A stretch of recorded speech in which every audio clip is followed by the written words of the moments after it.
افغانستان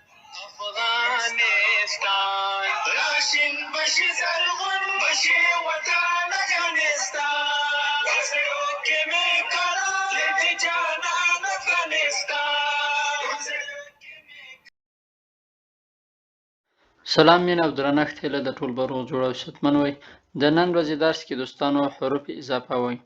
دا چې حروف اضافه څه ته وایي او کوم حروف اضافه د څه لپاره استفاده کیږي راځو په ګډه یې وایو. پریپوزیسیونن حروف اضافه. لومړی حروف اضافه چې ما دلته راخیستی هغه بیس ده. بیس معنا تر. د مثال په ډول باندې زه له 5 بجو نه تر 10 بجو کار کوم. دلته د تر کلمه په الماني ژبه کې بیس ورته استفاده کیږي. راځو په جملو کې استفاده کوو بیا ورباندې ښه پوهیږو. بیس 1 geht die Vorlesung. تر څه وخته پورې سیمینار یا لکچر دوام پیدا کوي. Die Vorlesung geht bis 10 Uhr. سیمینار یا لکچر تر 10 بجو پورې ده. musst du heute arbeiten؟ آیا ته باید نن کار وکې؟ پوښتنه ده. musst du heute arbeiten؟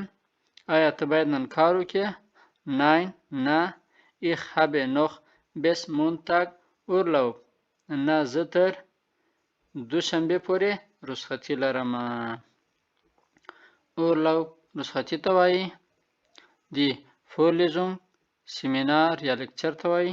راځو درس ادامې ته.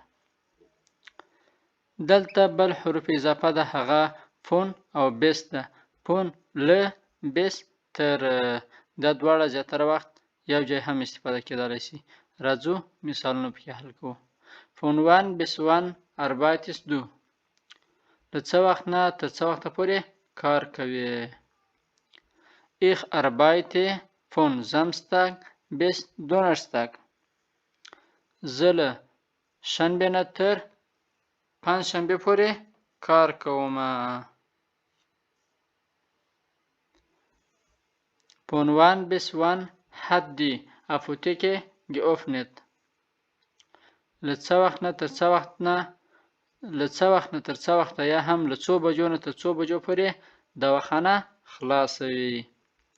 Die Apotheke hat von 8 bis 4 Uhr geöffnet. دواخانه له 8 بجو نه تر 4 بجو پورې خلاصه وي. Die Apotheke دواخانه. راځو درس ادامې ته.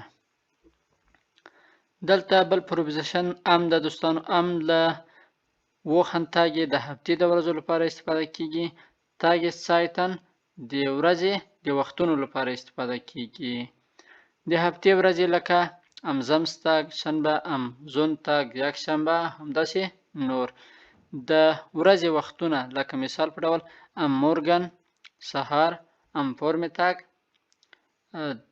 څاښت د 10:11 بجې دغه وخت راځي مخکې له غرمې. ښه راځو اوس یو مثال پکې حل کوو. ام nachmittag spiele ich Cricket. ماسپښین زه کرکټ کوم. Wann fliegst du Afghanistan؟ افغانستان ته څه وخت سفر لري. Ich fliege am Samstag nach Afghanistan. زه په دوشنبې په ورځ افغانستان ته ځم. دلته دا فلیګن دوستانو دا سفر پرواز کولو ته وایي. خو دلته هدف او مقصد موږ او تاسې کله معنا کوو داسې به معنا کوو چې افغانستان ته څه وخت ځې یا افغانستان ته څه وخت سفر کوي. راځو درس ادامې ته. دوستانو هغه پروپوزیشن ده، هغه حروف اضافه ده چې د ساعت د وختونو لپاره استفاده کیږي. مثال په ډول 5 Uhr په 5 بجو، 10 Uhr په 10 بجو. راځو په مثالونو کې حل کوو. Wann kommst du؟ څه وخت راځې. Ich komme 5:30. زه په 5 بجو باندې راځم. بل مثال کې حل کوو. Wann gehst du in die Schule؟ مکتب ته څه وخت ځې. Ich gehe 7 Uhr in die Schule. زه مکتب ته په 7 بجو باندې ځم.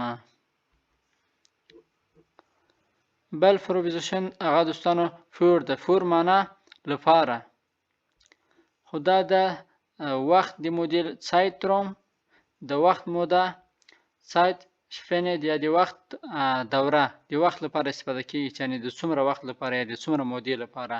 راځو جمله کې استفاده کوو.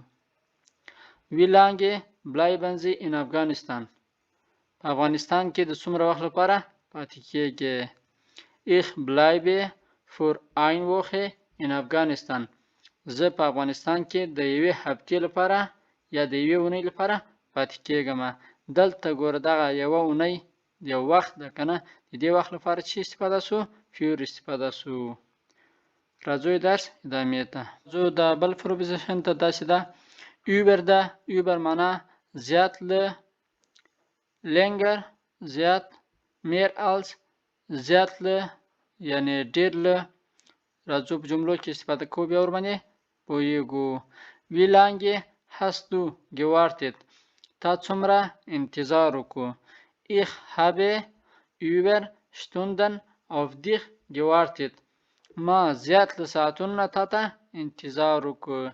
دلته د über د دې لپاره استفاده سو چې ډیر له ساعتونو نه، یعنی څو ساعته ما تا ته څه وکړو؟ انتظار وکړو. Wie lange warst du denn im Urlaub؟ ته په رخصتۍ کې څومره وخت لپاره وې، یعنی څومره رخصتي دې درلودله؟ Über 2 Wochen زیات له 2 هفتو نه. Ich denke es waren 17 Tage. زه فکر کوم چې هغه 12 ورځې وه. دا و دوستانو د نن ورځې درس. کوشش وکړئ ویډیو له ملګرو سره شریکه کړئ، چینل در سره سبسکرایب کړئ. که کوم پوښتنه، انتقاد او پیشنهاد لرئ کولی شئ د کومنټ لارې نه راسره شریک کړئ. تر بیا بل درسه، د الله په امان.